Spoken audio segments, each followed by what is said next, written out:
In February 2016, Daniel Doud was indicted by a grand jury for aggravated sexual assault of a child. He would eventually plead guilty to a lesser sexual offense in the case. The accuser was not his child. Doud was not in a relationship with the mother of the child. There were not two separate cases. All of this can be verified by visiting the link in the description.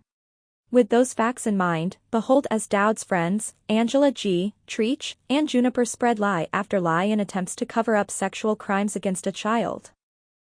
Daniel maintains 100% custody of said child. How long have you maintained custody of said child? Since then? Since she was born.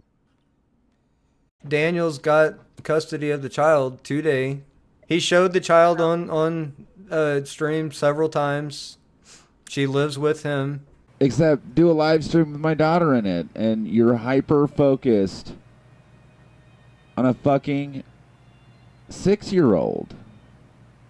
And Daniel was on here explaining it, showing documents, and then his brother came on and told the whole story from a family member's point of view that witnessed the whole thing and was there, going through it with Daniel and his family. And Daniel ended up with full sole legal custody of his daughter because of what the wife did. So that was all explained, like, in its entirety. They are making it seem like Doud, quote-unquote, ended up with full sole legal custody of the child that accused him, and this proves Doud's innocence. Again, the child that accused Doud was not his daughter, and he was not in a relationship with the mother. There is no custody battle associated with this case whatsoever. That particular case was over a custody battle, an accusation that was made by his baby mother. It was unfounded. Yeah. It was unfounded. The mother was ultimately found unfit, and Daniel was awarded custody of the child and maintains custody of the child. No, that's not. He wasn't indicted for that. In fact, he was cleared. Daniel was cleared, and he has custody of his child. So I don't think if that were the case, he'd have custody of his child. But anyway. It was an unfounded claim, and the mother actually lost custody of the child in the proceedings.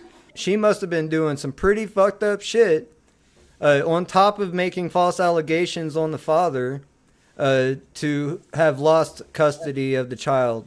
I stand on what little hope I have on our justice system that the courts is not going to grant 100% custody to a monster that has a rape charge on him that he pled down to. He fought for his kid.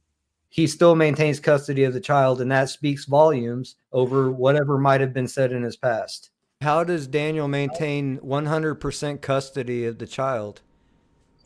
Yeah. If that was true, how come he has custody of the child? The one I'm now going to get up and go get out of the car because it's false allegations. Ultimately, the courts found that the mother was unfit. She lost all rights to the child, and Daniel maintained full custody. So apparently, the accusations were unfounded. Nothing happened, Clitty. He was falsely accused. And that shit does happen, even though Edward may not have been falsely accused. And you're lucky that Daniel's not in a position that he could start a fucking lawsuit about all the people that are defaming him.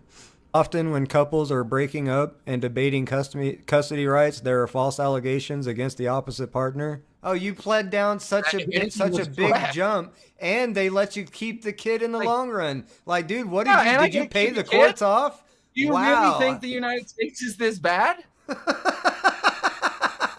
think this is a Twitter page then? He won't do it again. And the dude was found not guilty. They just still want to run the narrative any fucking way. The dude still has custody, 100% custody of the child. Maintained 100% custody through the court case.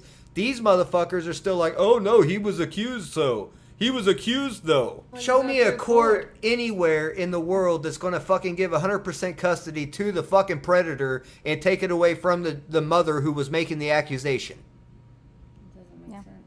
Prove it. Unless that bitch is a nasty fucking bitch that's done some dirty shit.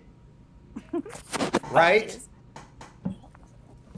It's just fuck. It's infuriating the amount of ignorance these fucking people peddle. The accusation was made from the mother in a custody battle, Clit. The accusation was made by the mother in a custody battle. Ultimately, the courts found that the accusation was unfounded. It's false. The mother was not fit to be a parent. She lost complete rights to the child, and Daniel has maintained 100% custody of that child. That's what I know about that fucking court case and that evidence. That's how a lot of women do. They get dirty and fucking. Of They're course. dirty when they get pissed off. Yeah. Try to fucking get custody and shit when they're not even fit to be fucking parents. He peed in public. He got caught. When you pee He in got public? arrested and he got put on the list. At another time, he's going through a fucking custody battle with his wife or girlfriend. I'm not sure if they were married or not. And she made the accusation. The courts looked into it. Ultimately, they decided that the mother was unfit. Daniel maintained 100% custody of the child to this day. That's the deal. He got arrested on on that one occasion, and they're combining it with this fucking accusation in a fucking custody battle. I feel if you did research it completely, you'll come to conclusions and you'll be satisfied too, as the courts were when they fucking left full custody of the child in Daniel's fucking name. Ultimately, the courts found that it was unfounded. The mother lost custody of the child, and Daniel maintains 100% custody of said child.